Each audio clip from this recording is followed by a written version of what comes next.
Hola la compagnie, j'espère que vous allez bien. Aujourd'hui, on se retrouve dans une nouvelle vidéo dans laquelle on va parler des AirPods Max. Donc comme vous l'avez vu dans le titre, ça fait désormais 3 jours que je possède ces AirPods Max. C'est donc en aucun cas un test ou quoi que ce soit, c'est vraiment juste mes premières impressions sur le produit. Juste avant de vous parler de mes premières impressions, je vous ai fait un petit déballage rapide, comme ça vous savez à quoi vous attendre si jamais vous décidez d'acheter ce produit.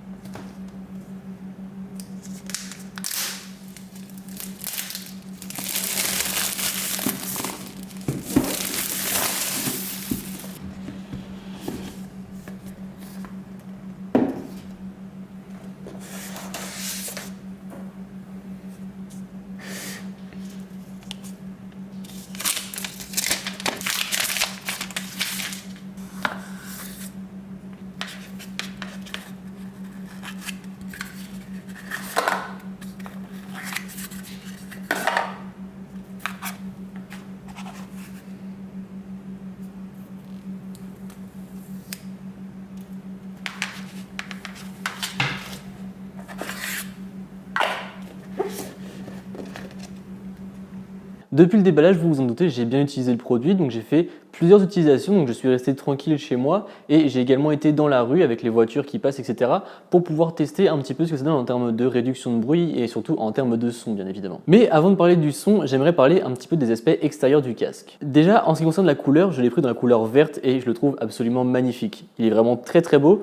J'étais un peu sceptique au début de la couleur verte, je me suis dit peut-être qu'elle sera un peu trop claire et pas très jolie, mais au final j'en suis vraiment content, elle est vraiment très très sympa et en plus la petite cover des écouteurs est un peu couleur kaki qui fait un peu rappeler la couleur verte des iPhone 11 Pro. Mais après j'ai déjà quelques petites interrogations concernant ce casque. Déjà premièrement, le filet au niveau de l'arceau est très joli et très confortable certes, mais qu'en est-il de la durabilité? Puisque par exemple dans un sac, étant donné que le casque ne peut pas se replier, quand on le range, eh bien, on le met simplement dans ce petit étui et il reste comme ceci, il ne peut pas se plier.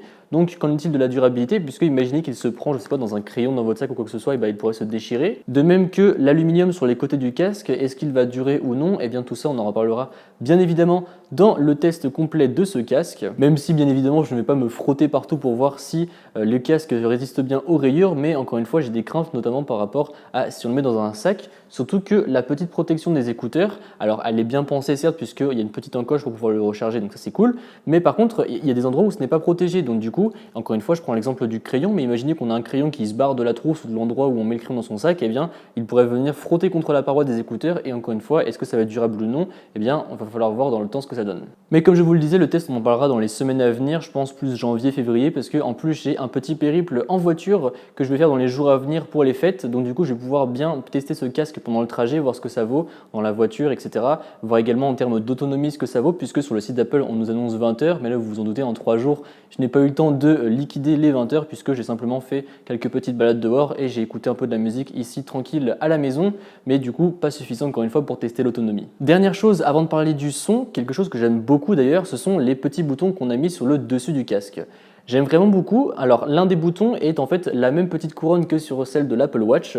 On l'a simplement un petit peu agrandie et en fait celle-ci va servir à régler le volume. Et je trouve ça vraiment ingénieux puisque du coup on n'a pas de boutons qui vont venir s'appuyer par exemple contre le manteau ou contre l'écharpe, notamment en ces périodes d'hiver où on va plus se couvrir. Donc je trouve ça ingénieux de les avoir mis sur le dessus. De même que le bouton de contrôle de bruit qui se situera juste de l'autre côté, très pratique pour switcher du mode transparence au mode réduction de bruit.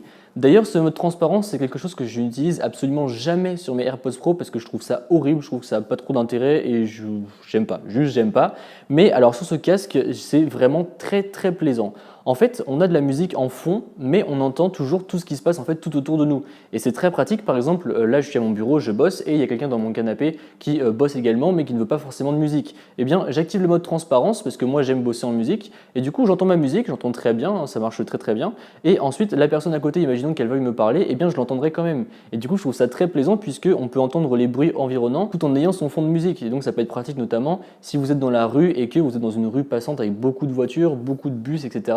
et que vous avez peur de ne pas entendre avec la réduction de bruit, eh bien le mode transparence pourrait vous servir pour éviter de vous faire écraser tout simplement. Après, c'est quelque chose quand même d'un petit peu particulier puisque on entend tous les bruits tout en ayant la musique, donc faut s'y faire, mais personnellement j'aime beaucoup. Après, je vous le disais, l'autre mode, eh bien c'est évidemment la réduction de bruit et elle est vraiment incroyable. Elle est ultra bien pensée et on n'entend strictement rien. Alors après, vous allez me dire, heureusement pour un casque qui vaut ce prix-là, et puis heureusement parce qu'une technologie de réduction de bruit, c'est quand même pour ne rien entendre autour finalement, mais je trouve qu'elle est vraiment très très bien, on n'entend vraiment rien autour. Alors après, est-ce que c'est mieux par rapport à un casque Bose par exemple, puisque vous savez j'ai le Bose 700 et j'ai également le QC35, et bien ça j'ai pas encore assez testé, je me suis pas encore amusé à comparer avec les deux autres casques pour vous en parler, mais en tout cas c'est vraiment très très bon et je sais que la première fois que je l'ai mis sur mes oreilles ça m'a vraiment choqué, alors que la journée avant d'avoir le casque, enfin du moins avant qu'il soit livré, j'avais mon Bose 700 sur les oreilles parce que comme ça je m'étais dit je vais pouvoir comparer un petit peu ce que ça vaut et ça, je sais que ça m'a un peu choqué, donc du coup je pense que c'est un peu meilleur, mais encore une fois on en parlera dans le test puisque encore une fois c'est un peu tôt pour que je vous dise ce que j'en pense avec un avis définitif. Maintenant en ce qui concerne le son, sachez que je ne suis pas un expert ou quoi que ce soit, j'ai pu juste tester quelques casques auparavant, mais là ça va vraiment être mon avis en tant que consommateur et encore une fois ce n'est pas un avis arrêté et définitif puisque ça fait que 3 jours, mais j'aime énormément le son de ce casque. Mes goûts musicaux, alors sachez que j'écoute pas mal de rap US, de rap FR, j'écoute pas mal aussi d'EDM et après le reste j'ai un petit peu de rock, j'ai un peu de classique, enfin après j'ai un peu de tout pour le reste, mais majoritairement du rap et de l'EDM et les basses sont très présentes et moi c'est quelque chose que j'aime beaucoup. Les basses sont vraiment très punchy, sont vraiment très péchu, enfin c'est vraiment très très agréable. Personnellement j'adore ce type de rendu, mais je trouve qu'il était suffisamment bien calibré pour que malgré le fait que les basses soient fortes, eh bien on entend quand même très bien les voix, les aigus, les graves, et je trouve ça vraiment bon parce que le son reste finalement assez clair malgré les basses qui sont très présentes encore une fois. Après je vais me forcer à écouter un peu d'autres types de musique pour voir ce que ça vaut. Après quelque chose que j'ai beaucoup aimé également, c'est que malgré le fait qu'on pousse le son très très fort, presque au maximum, eh bien le son reste le même, il reste très fidèle, il y a très peu de distorsion et il n'y a aucune saturation.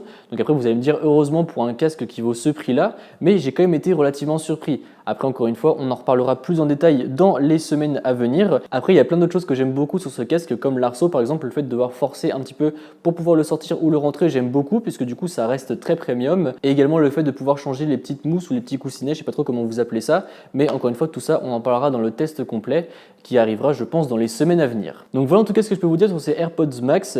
Le test je ne vais pas précipiter pour le sortir puisque ce genre de produit c'est vraiment un produit qu'il faut savoir apprécier, qu'il faut utiliser dans beaucoup de circonstances, que ce soit pour des voyages, que ce soit dans la rue, que ce soit tranquille chez soi. Donc je ne vais pas trop me précipiter, mais je pense que ça arrivera courant janvier-février. Donc voilà, c'est tout pour cette vidéo, j'espère qu'elle vous a plu. Si c'est le cas, comme d'habitude, n'hésitez pas à mettre un pouce bleu, à me suivre sur les réseaux sociaux qui se trouveront dans la description et à vous abonner. Allez, salut!